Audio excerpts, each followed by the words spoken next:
ከጋሸና ወልዲያ የሚወስደው የአስፋልት መንገድ በመበላሸቱ በዕለት ከዕለት እንቅስቃሴዎች ላይ ተጽዕኖ መፍጠሩን አማራ ሚዲያ ኮርፖሬሽን ያነጋገራቸው የአካባቢው ነዋሪዎችና አሽከርካሪዎች ተናገሩ። በኢትዮጵያ መንገዶች አስተዳደር የኮምቦልቻ ቅርንጫፍ በበኩሉ መንገዱን ለመጠገን የገባው ተቋራጭ ስራ ባለመጀመሩ ችግሩ መከሰቱን ጠቁሞ በአጭር ጊዜ ውስጥ መንገዱን ለትራንስፖርት ምቹ ለማድረግ ዝግጅቱ ተጠናቋል ብሏል። ተሰማ ታሪኩ በጉዳዩ ላይ ዝርዝር አጠናቅሯል።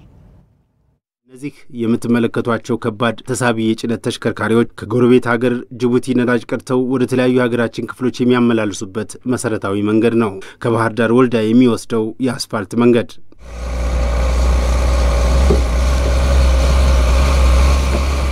መንገዱ ካለው ከፍተኛ ኢኮኖሚ ጠቀሜታ በየቀኑ አያሌ ከባድ ተሽከርካሪዎችን ያስተናግዳል። ይሁን እንጂ በተለይ ከጋሸና ወልዲያ የሚያደርሰው የ110 ኪሎ ሜትር መንገድ በእጅጉ በመበላሸቱ በፊት የነበረውን አስፋልት በማጣት ወደ ጠጠር መንገድነት ተቀይሯል። ከጋሸና ወደ ወልዲያ በሚወስደው የአስፋልት መንገድ ላይ እንገኛለን። ተመልካቾቻችን እንግዲህ ይሄ መንገድ አገልግሎት መስጠት ከጀመረ ብዙ ዓመት የሆነው በመሆኑ እንደምትመለከቱት መንገዱ በጣም ተጎድቷል።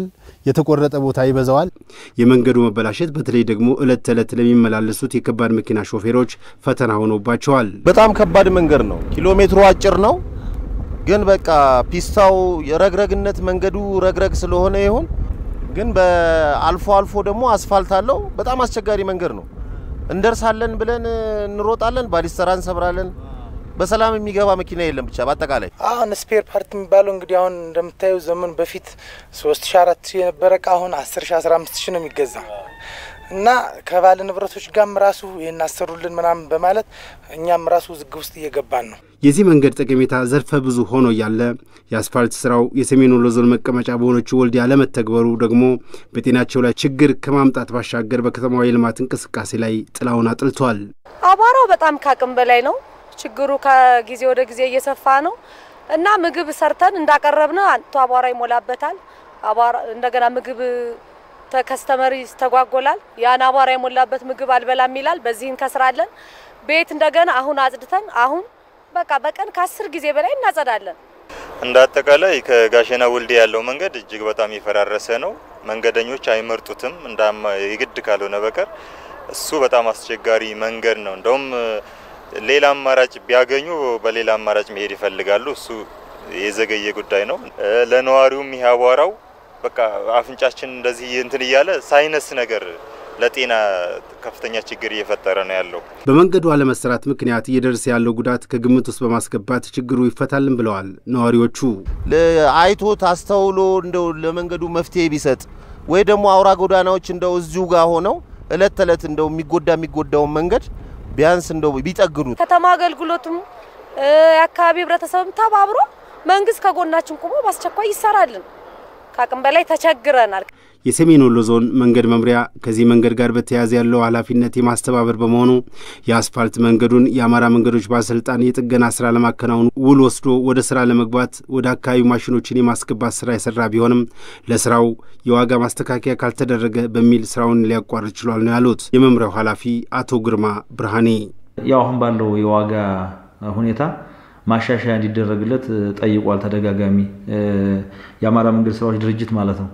ነገር ግን የኢትዮጵያ መንገዶች አስተዳደር ምላሽ ባለመስጠቱ ምክንያት አጓጉዞ ያስገባውን ማሽን ሁሉ እንደገና ያስወጣበት ሁኔታ ነው ያለው። ስለዚህ ይሄ መንገድ እንግዲህ ከክልላችን ከተማ ጋር የሚያገናኝ ታላቅ መንገድ ነው።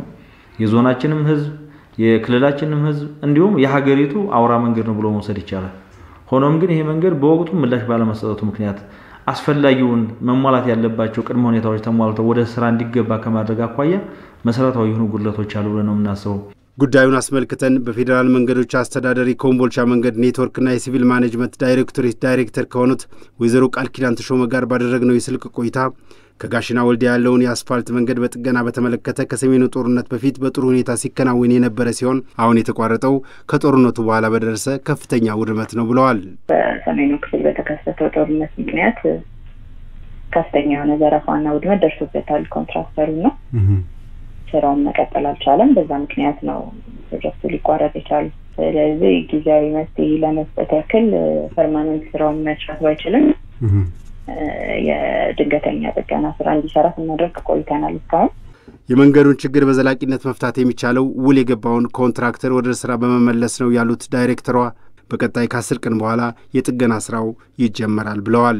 ስለዚህ የተጎዱ ቦታዎችን ተለቅመዋል። ስለዚህ በቀጣዮቹ 10-15 ቀናት ውስጥ ወደ ስራ እንገባለን ብለን ነው ያቀድነው። ስለዚህ አሁን ጊዜያዊ ጥገና እናደርጋለን።